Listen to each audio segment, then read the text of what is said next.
अस्सलाम वालेकुम। बात हो रही थी डिडक्शन की, डिडक्टिव लॉजिक की। Inference of particular instances by reference to a general law or principle, the action of deducting or subtracting something. Deductive reasoning हम जब एआई की कॉन्टेक्स्ट से बात करते हैं तो इट मीन्स, इसको हम डिडक्टिव लॉजिक भी कहते हैं, is the process of reasoning from one or more statements to reach a logical certain conclusion. Deductive reasoning goes in the same direction as that of conditionals and links premises with conclusions. मैं आपको मिसाल देता हूँ. अगर हम बोले असलम को अजाइब घर म्यूज़ियम में होना चाहिए या फिर कैफ़े में होना चाहिए. असलम कैफ़े में नहीं है, लिहाजा वो अजाइब घर में है. इस मिसाल में दो मालूमात दी गई हैं. एक गलत साबित हुई तो इसे काट कर दूसरे से अखज़ कर लिया कि असलम अब अजाइब घर में मौजूद होगा. हम इस तरह बहुत सारे काम करते हैं. बच्चे को ढूंढने बोलते हैं जी बच्चा या तो अपने बेडरूम में होगा या मस्जिद में होगा. बच्चा अगर बेडरूम में नहीं है तो इसका मतलब वो मस्जिद पढ़ने के लिए गया हुआ होगा. बच्चा या तो खेल रहा होगा या सो रहा होगा. बच्चा क्योंकि सो रहा है तो इसका मतलब है कि बच्चा खेल नहीं रहा.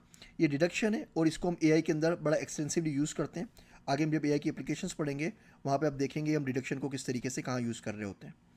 दूसरा हमारे पास लॉजिक का तरीक़ाकार होता है. हम रीजनिंग की बात कर रहे हैं, इस्तदलाल की, उसको हम इंडक्शन या इंडक्टिव रीजनिंग कहते हैं. The process or action of bringing about or giving rise to something. ये इंडक्शन की बेसिक डेफिनेशन है वर्ड की. Inductive reasoning is a method of reasoning in which the premises are viewed as supplying some evidence for the truth of the conclusion. It is also described as a method where one's experience and observations, including what we learn from others, are synthesized to come up with a general truth. ये बड़ी interesting चीज़ है. मिसाल के तौर पे हम बोलते हैं कि इस तरह के गुज़िश्ता हादसात आलाती ख़राबी की वजह से हुए थे. पीआईए का एरोप्लेन गिर गया और पहले जो एरोप्लेन गिरा था उसके अंदर उसका गेयर नहीं खुल रहा था, या लैंडिंग का जो गेयर था वो उसका नहीं खुल रहा था. उस वजह से पिछले हादसा हुए थे, इसी वजह से ये हादसा भी आलाती ख़राबी की वजह से हुआ है. अब माजी की किसी वजह को हम आज की हालत के ऊपर लागू कर रहे हैं. इस चीज़ का नाम इंडक्शन या इंडक्टिव रीजनिंग है कि हमारे पास पास का कोई एक्सपीरियंस होता है, उस पास के एक्सपीरियंस को देख के हम बोलते हैं पहले ऐसा हुआ था तो अभी भी ऐसा ही हुआ होगा. पहले इस शख्स को जब आपने छोड़ा था तो उसने चोरी की थी तो अभी भी की होगी.